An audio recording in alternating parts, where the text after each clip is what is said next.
সকাল দৌড় ভোগ বিরিয়ানি ছানা গুলো কদলী চকড়ি বাটুলাই ଦେଇଥିଲି ଖାଇନ ତମେ ଏଠି ଠାକୁର ଦେଉଳରେ ଅଛନ୍ତି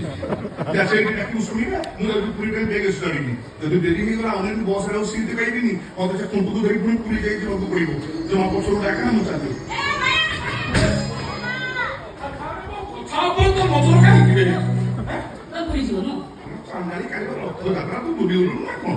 ଏଇଟା ମୁଁ ଯାଇ ପୁରୀରେ ରଥ ଟାଣିବି ମୋ ମା କଣ କରିଛି ଜାଣିଛୁ ଯଦି ଜୀବନରେ ଥରେ ରଥ ଟାଣିଦେବ ତାହେଲେ ଜୀବନର ସବୁ ପାପ ଧୋଇ ହେଇଯିବ ଆଉ ଯଦି ଥରେ ଜଗାକୁ ରଥ ଉପରେ ଦେଖିଦେବ ତାହେଲେ ମଣିଷ ଜନ୍ମରୁ ନିସ୍ତରି ଯିବ ମୋ ମା କଣ ଖାଲି କହିଥିବ ମୋ ମା ଶୁଣିଛି ସବୁ କହିଲେ ଆଉ ମୋ ମା କଣ ଶୁଣି କିନ୍ତୁ କିଛି ପଢିପାରିବନି ଶୁଣିଛି ମନ୍ଦିରରେ ବସିକରି ଯେ ଶାସ୍ତ୍ର କୁହେ କଣ ଶାସ୍ତ୍ର କୁହେ ଶାସ୍ତ୍ର କୁହେ ରଥେତଂ ବାମନଂ ଦୃଷ୍ଟା ପୁନର୍ଜନ୍ମ ନବିଦ୍ୟତେ ସେ କଥା ସତ ଯେ କିନ୍ତୁ ମୋ ଜାଣିବାରେ ତମେ ତ ରଥ ଟାଣି ପାରିବନି କାହିଁ ଟାଣିପାରିବିନି ମୋର କଣ ହେଇଛି ତମ ଡାହୁକ ବୋଲି ଶିଖିଛ କଣ ଯାହାକୁ ଶୁଣିଲେ ଆମ ଜଗା ଖୁସି ହେଇଯାଏ ଆଉ ତା ନଦୀ ଘୋଷ ପଡେ ସେଇଟା କଣ ତମେ ଶିଖିଛ ମନକୁ ମୋ ମା ତ କହୁଥିଲା ଶ୍ରଦ୍ଧାରେ ଟାଣିଲେ ଜଗାର ନଦୀ ଘୋଷ ପଡେ